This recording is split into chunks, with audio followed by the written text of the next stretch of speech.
अपनी लंबित मांगों को लेकर पेंशनर्स एसोसिएशन बांका के बैनर तले पेंशन भोगियों ने आज समाहरणालय गेट के सामने एक दिवसीय धरना प्रदर्शन किया। इस दौरान बड़ी संख्या में पेंशनरों ने एकजुट होकर सरकार के खिलाफ अपनी आवाज बुलंद की और जिला पदाधिकारी बांका के माध्यम से अपनी 11 सूत्री मांगों का ज्ञापन सौंपा।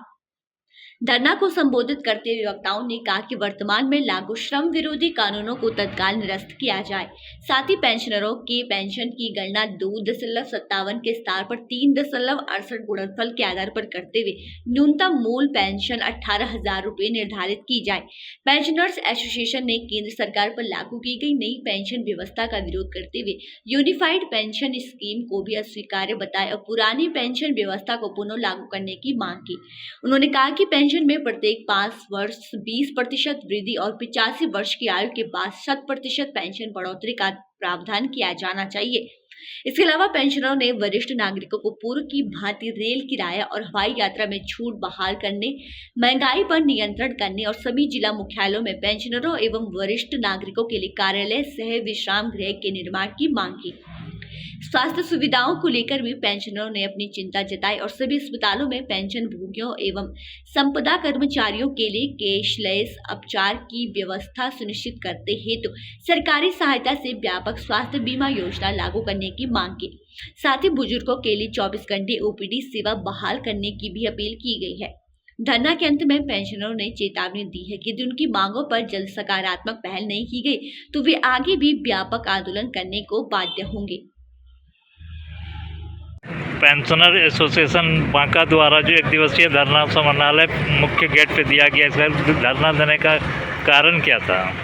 ये श्रम विरोधी जो नियम बनाया गया है, हम लोग उसी का विरोध कर रहे हैं। श्रम विरोधी कानून वापस लेने के सिलसिले में हम लोग धरना कार्यक्रम किए हुए। तो इसमें क्या क्या मांगे हैं आप लोगों की? हमारे इसमें मुख्य रूप से 11 मांगे हैं। उस मांगों का संलेख हम लोग आज दे रहे हैं और अपना सरकार को जिला पदाधिकारी के माध्यम से। तो क्या आपको ऐसा लगता है कि सरकार आपकी मांगों को मानेगी? क्यों मेरी वाजिबान मांग नहीं मानेगी? वाजिबान नहीं मानेगी तो हम लोग और उग्र संघर्ष करेंगे। क्या नाम हुआ आपका? मेरा नाम अली इमाम।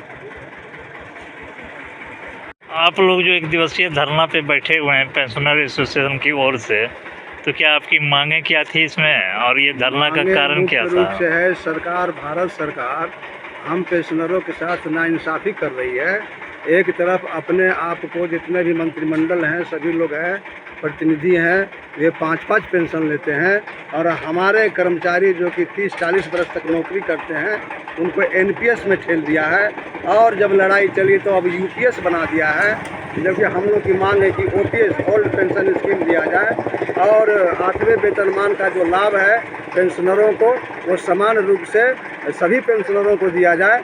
उसमें नया और पुराना पेंशनर को बांटा नहीं जाए और 18 महीने का जो डीए है जो कोरोना काल में रोका गया, वो डीए को जो है सो रिलीज़ किया जाए और जितने बुज़ुर्ग लोग हैं उनको जो हवाई टिकट और रेल टिकट में जो पूर्व से छूट आ रहा था तो उसको फिर से बहाल किया जाए और इसी तरह के 4 श्रम विरोधी कानून को वापस किया जाए।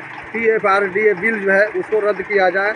इन तमाम बातों को लेकर के यह हमारा एक दिवसीय धरना कार्यक्रम आज चला है और आगे भी बहुत लड़ाई है उसका सिलसिला। आपने भी कहा कि नेताओं को 5-5 पेंशन मिलता है, तो क्या ये जायज़ है आपके हिसाब से? नहीं, बिल्कुल नाजायज़ है। जब सेवा है तो पेंशन क्यों?